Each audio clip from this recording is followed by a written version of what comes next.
Welcome back to the Real News Network. I'm Paul Jay. We're in Dearborn, Michigan at the Labor Notes Conference.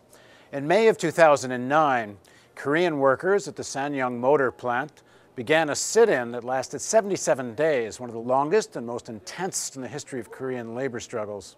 Sanyong Motors, which was previously owned by the Chinese government-owned company, Shanghai Motors, went bankrupt in January 2009, was taken over by a bank and private investors, and as part of its restructuring demanded massive layoffs. In response, the workers said no. Now joining us in Dearborn, Michigan to tell us about the strike is Young-Ho Lee, who's the chair of the Layoffs Committee for Sanyong Motors, which is a branch of the Korean Metal Workers Union. Thanks for joining us, Young-Ho. Tell us what happened during that 77 days. Why did the workers go on, take over the plant, and what happened? 2009년 4월 8일 날 쌍용차 2,646명을 정리해고해야지 쌍용차 정상화된다는 소위 쌍용차 구조조정 방안이 나옵니다. 그리고 2009년 6월 8일 날 회사는 976명에 대한 정리해고 인원을 통보를 합니다. 특별협약과 특별협약 속에 고용과 그다음에 투자 여러 가지 약속이 있었는데 그걸 다 일방적으로 이제 파기를 한 거죠. 상하자동차가. 쌍용차 77간의 옥새 파업은 대한민국에서 역사상 유례 없이 길고 치열하게 진행됐습니다. 쌍용차 노동자들은 정부와 자본의 정리해고 맞서서 해고는 살인이다, 함께 살자라 외치면서 투쟁을 시작했습니다. 그것은 해고가 한 인간을 파괴하고 한 가정을 파괴하는 목표가 있기 때문입니다. 그래서 저희는 부득이하게 정할 수밖에 없었습니다.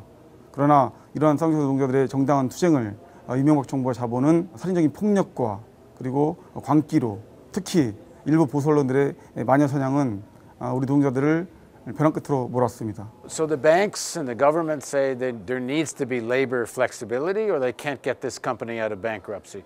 What's your answer to that? 이명박 정부가 추구하는 노동위원회의 핵심은 두 가지가 있습니다. 하나는 구조조정 관철과 다른 하나는 민주노조 파괴입니다.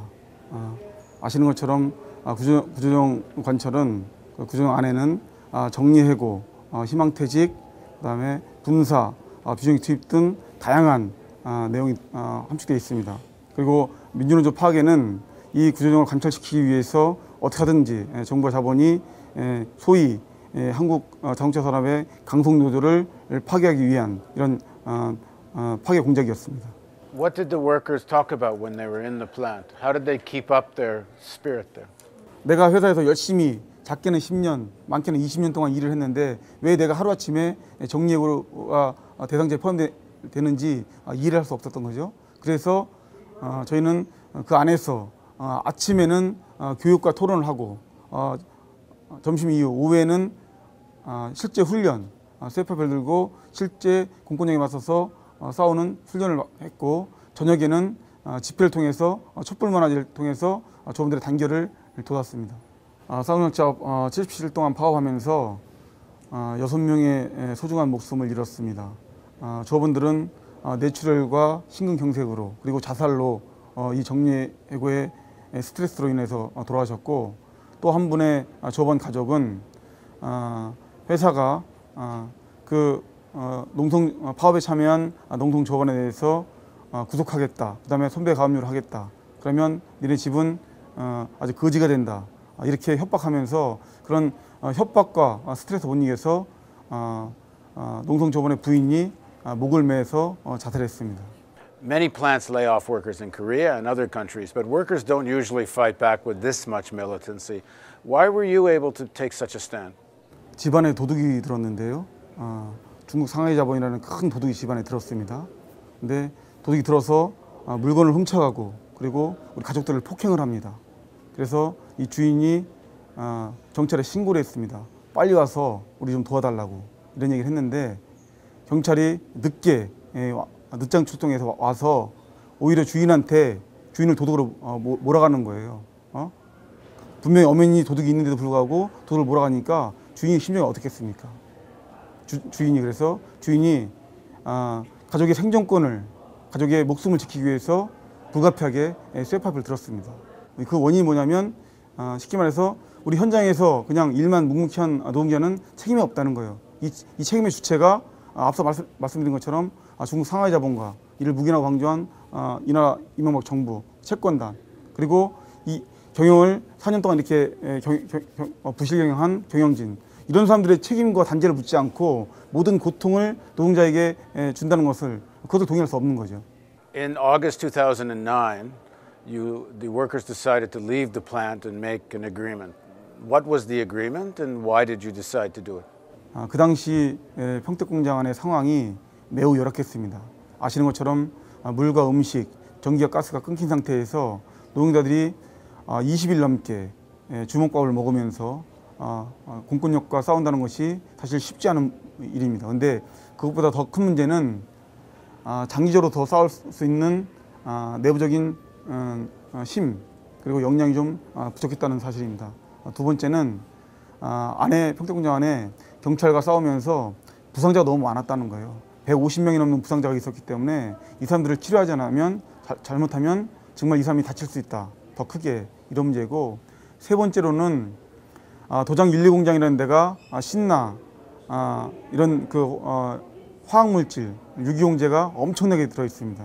도장 1공장 같은 경우에 휘발유 이런 게 한 6,000리터 이상이 들어있는데, 이것이 만약에 정말 폭발했을 때 정말 저희가 상상할 수 없는 끔찍한 대참사가 일어날 수 있다. 이런 판단에서 지도부가 눈물을 머금고 결단을 했습니다. 그것이 지난해 8월 6일 날 일어났던 노사 대타협의 한 장면입니다.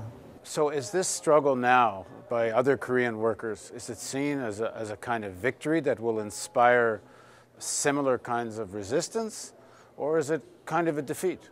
쌍용장차 77일간의 투쟁이 끝나고 민주노총과 금속노조, 그리고 한국 사회에 있는 여러 시민사회단체들이 쌍용장차에 대한 투쟁 평가를 내렸고, 그 대부분의 일반적인 평가가 주를 이루는 것이 쌍용차 노동자들이 영웅적인 투쟁을 했다. 그러나 마지막에 8월 6일 합의상을 두고 절반의 승리다는 평가가 이제 대세를 이루고 있고요. 다른 한편으로는 극단적으로 백기투항이다, 졌다, 이런 패배도 있습니다. 이제 쌍용차 투쟁을 보고 이제 한국에 있는 노동자들은 두 가지 정도 평가를 합니다. 하나는 저렇게 치열하게 정말 목숨을 걸고 싸우는데도 정부를 못 이기는구나. 그래서 싸우면 안 되겠구나. 이런 투쟁 회피주의가 하나 있는 거고요. 다른 하나는 저 노동자들이 저렇게 치열하게 싸웠으니까 우리는 더 열심히 싸워야겠다. 그래야 정부를 이길 수 있구나. And what do you think? 저는 지금도 개인적으로 가장 안타까운 것은 8월 6일 날 노사 합의를 하지 말았어야 된다고 생각합니다. 이건 제가 확신하고 있습니다. 정부 자본이 맞서서 저희가 더 치열하게 좀만 더 버텼으면 정리해고를 완전히 저는 처리할 수 있다고 저는 확신합니다, 개인적으로. Thanks for joining us. And thank you for joining us on the Real News Network.